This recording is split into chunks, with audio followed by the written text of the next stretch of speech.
बलि से कहना कि जो द्वार पर द्वारपाल खड़ा है मुझे वही दे दो और कुछ नहीं चाहिए। तो लक्ष्मी जाती हैं अपना स्वरूप बदल करके।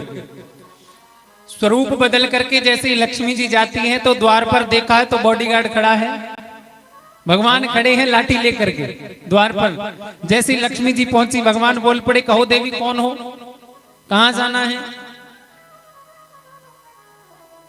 अब लक्ष्मी जी ने जैसे भगवान को देखा कि वाह प्रभु, मैं तो आपकी सेवा करती हूं और आप अपने भक्तों की सेवा में लगे हैं।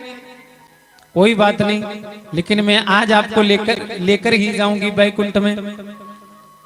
लक्ष्मी जी ने जैसे प्रभु को देखा, प्रभु मुस्कुराए और लक्ष्मी जी ने कहा कि हे द्वारपाल, जाकर के राजा बलि से कहो कि द्वार पर एक स्त्री, एक देवी आई है, वो मिलना चाहती हैं, हम उनसे मिलना चाहती हैं। प्रभु गए, राजा बलि के पास गए, अंदर सूचना दी जा करके, हे राजन, द्वार पर एक स्त्री आई है, देवी जी आई हैं, आपसे मिलना चाहती हैं। तो राजा बलि ने कहा कि उनको ससम्मान अंदर लेकर के आओ। भगवान गए देवी जी के पास और कहा कि देवी जी राजन बुला रहे हैं आपको, चलो। और प्रभु वहीं द्वार पर खड़े हैं। माता लक्ष्मी जैसे ही अंदर जाती हैं, राजा बलि ने पूछा कि देवी जी कौन हो, कहां से आई हो, क्या नाम है तुम्हारा। तो देवी जी ने कहा कि मेरा नाम लक्ष्मी है और मैं बड़ी दूर से चल कर के आई हूं। मैंने सुना है कि ये तुम्हारा राज्य है, ये तुम्हें भगवान की कृपा से मिला है।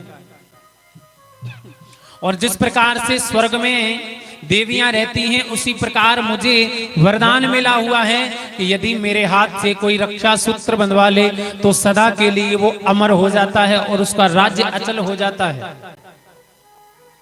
तो देवी जी ने क्या किया, एक रक्षा सूत्र उठाया और राजा बलि के हाथ बांध दिया।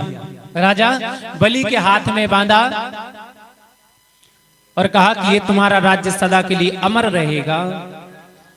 तो राजा बलि ने कहा कि हे देवी जी, इस प्रकार से तो एक भाई, एक बहन ही अपने भाई के लिए विचार कर सकती है।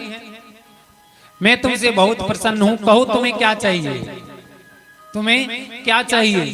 तो देवी जी ने कहा, लक्ष्मी जी कहती हैं कि हे राजन, जो द्वार पर तुम्हारा बॉडीगार्ड खड़ा है, तुम्हारा द्वारपाल खड़ा है, मुझे वही भेंट में दे दो, मुझे वही द्वारपाल चाहिए।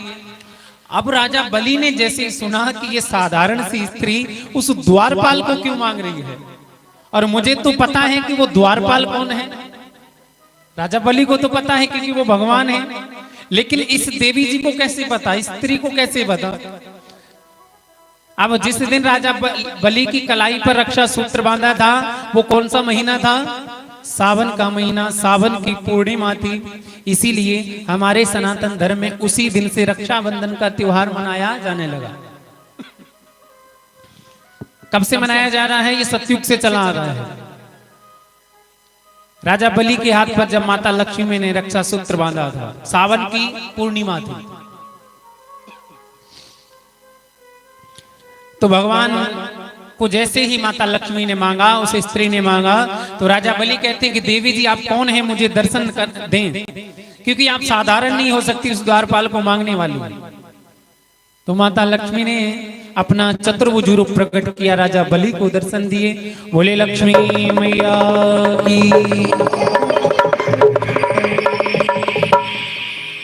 और भगवान राजा बलि भगवान को बुलाते हैं। जैसे ही भगवान को बुलाया गया, आज भगवान भी अपने उसी स्वरूप में आ जाते हैं, चतुर्भुज रूप में। भगवान विष्णु और माता लक्ष्मी दोनों राजा बलि को दर्शन देते हैं, आशीर्वाद देते हैं और बैकुंठ चले जाते हैं। बोले लक्ष्मी नारायण भगवान की। तो सूत जी महाराज और इधर सुखदेव जी महाराज राजा परीक्षित से कहते हैं कि हे राजन, राक्षस कुल के अंदर उत्पन्न